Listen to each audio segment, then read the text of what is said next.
Hi, Westwood Wildcats. This is Mr. Hart. I'm going to talk to you a little bit about the One School, One Book program that we're really excited to be doing again this year. Uh, we'd like to thank our PTO for continuing to help us put on this great program. And their help and assistance with this is what allows us to keep doing this program, and we absolutely love it. So thank you. Special thanks to our PTO. We Last year for our first graders, this is a new program to you, and for our first graders, last year we read a book called The World According to Humphrey. I actually know of some of our first graders who actually did this last year because they have older siblings that were part of our school last year. So last year we read The World According to Humphrey, and we actually adopted a hamster as a school pet. And that hamster got to spend a day in every single classroom, which was a lot of fun. He even got to spend a day in each of the specials classrooms. So Humphrey got to learn a lot. He, along with me, we were like the only ones that got to spend time in every single classroom. And Humphrey even got to run around in his hamster ball in some of our classrooms. And he had different adventures in each class. He got to see different things, so it was a lot of fun. But I know many of our second through fifth graders are just dying to have an update on how Humphrey is doing, what he's been up to, what he likes these days. And he was actually adopted at the end of our One School, One Book program by one of our students. Her name's Nora Thomas, and she's a second grader here at Westwood. And she actually has an older brother who's a fifth grader named Kendrick Thomas. So Humphrey has been living with Nora and Kendrick. And so Nora was nice enough to make a video updating us on how Humphrey is with her mom. So I'll go ahead, without any further ado, I'll go ahead and turn it over to them. Hi guys, it's Nora. And Humphrey. Humphrey's doing awesome, right? Mm-hmm. What's his favorite thing? To cover his food up with his bedding. He's so silly.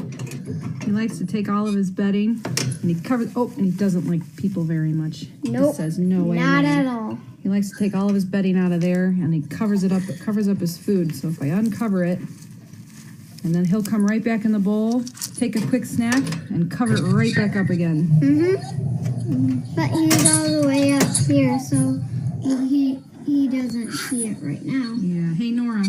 Yeah. When's he most active? At the night, in the morning. In the morning? Or when you go to bed? Like 2 o'clock in the morning, right? Yeah. Yeah, all of a sudden Nora will wake up and you'll hear wee, wee, wee, wee, wee, wee.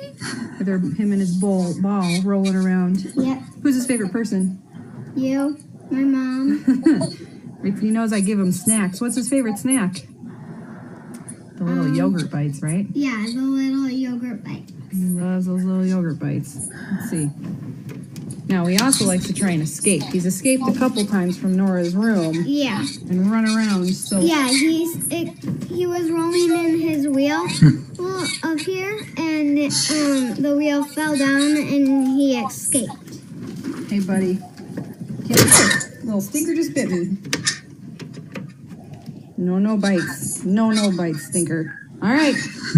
That's Humphrey, everybody. He's doing awesome.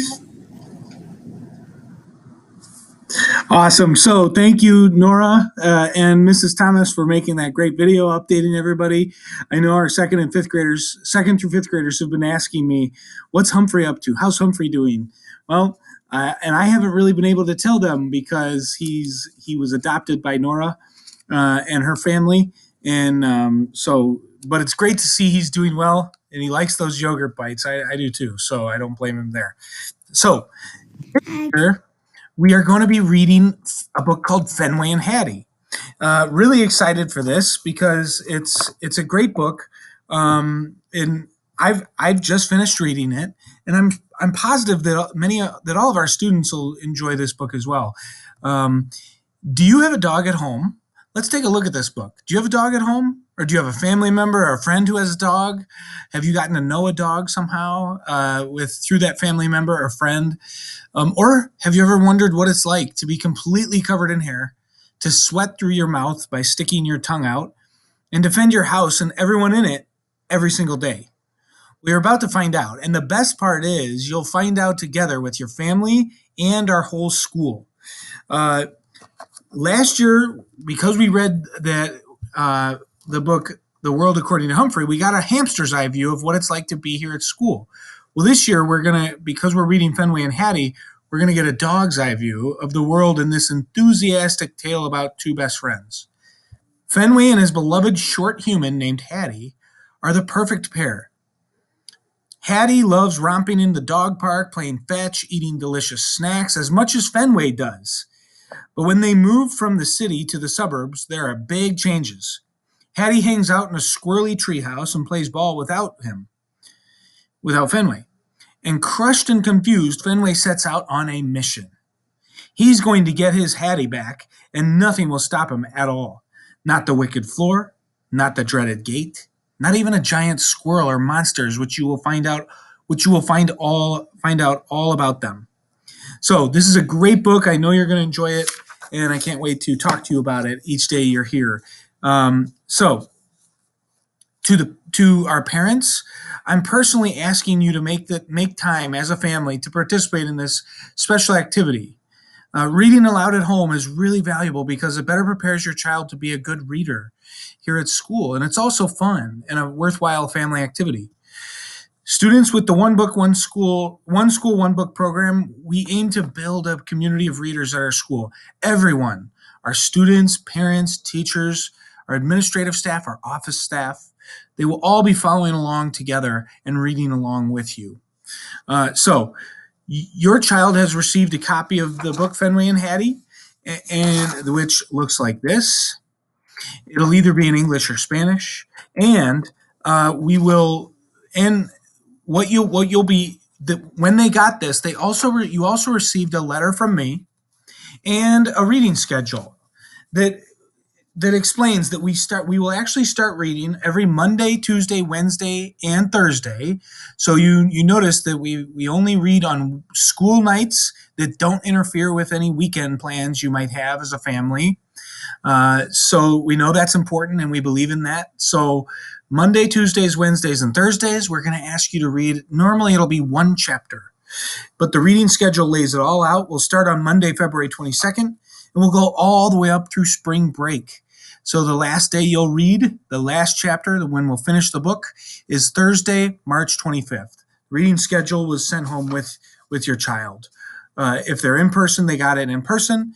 If your child is a remote-only student learning remotely from home all the time, then it was delivered to them last week. So can't wait to start reading this book.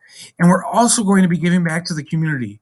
There's a great organization called Helping Paws Animal Shelter here in Woodstock, and they help a lot of dogs in our community. It's an animal shelter, so people can adopt cats and dogs from Helping Paws, and they need lots of supplies because the pets stay there until they're adopted. And so they need lots of supplies. They have a wish list of different donations, and we're going to be collecting them and then delivering them to Helping Paws once we get started in this program. So here's a list of some of the items that they need. I won't read them all to you because it was in the packet. All these things are listed in the packet, but they need things like bleach, leashes, litter, paper towels, hard rubber dog toys like Kongs, cat toys like soft mice, unscented training pads, things like that. And then they also need things like cat and dog beds, bath-sized towels, dog food, and cat food, garbage bags, things like this. So we are going to be collecting those to donate to Helping Paws Animal Shelter to help them make their ends meet and provide for the dogs that they have before they get adopted, and cats. But we also came up with, myself and some of our teachers, primarily Mrs. Thornton, came up with a principal's challenge. And we're really excited about this. Well, maybe other people are, but maybe I'm not. If Westwood collects 100 donations for Helping Paws, Mr. Hart, I'll have to go through an obstacle course dressed up as Fenway in a Jack Russell Terrier outfit. If Westwood collects more than that, 200 twice as much, 200 donations for Helping Paws, I will have to do a silly dance. Some of our 4th and 5th graders call them TikTok dances. Dressed up as Fenway in a Jack Russell Terrier outfit. And I don't even really know what a TikTok dance is. So this would be a really funny sight to see with me dressed up as Fenway and having to do a silly dance. And of course, if you do collect that many donations, I'll be happy, but I will have to also do a lot of studying, and I'll have to get lessons on how to do silly dances from our 4th and 5th graders at recess over the next few weeks once we do that. So I know you can do it, Westwood Wildcats, and I think it's going to be fun to at least try to collect 100 donations or maybe even 200 donations to embarrass Mr. Hart, me, as much as possible. So let's have some fun reading Fenway and Hattie and help animals in our community at the same time. So can't wait to get started. And parents, don't hesitate to give us a call if you have any questions about it.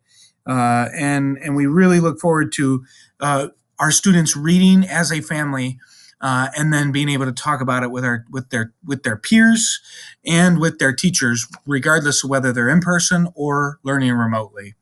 So can't wait to get started on Monday, February 22nd, and I think you'll really enjoy this book. Thanks for watching.